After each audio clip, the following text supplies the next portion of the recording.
What's up guys, I'm Andy from 1A Auto. Here I have this filter strap wrench that we sell at 1aauto.com.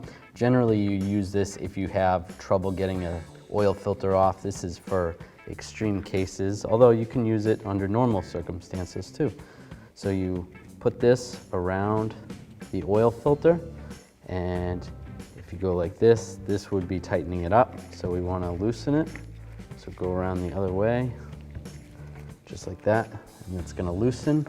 What you can do is take a screwdriver, slide it through there, use the screwdriver, or you could even use a 1/2-inch breaker bar or ratchet.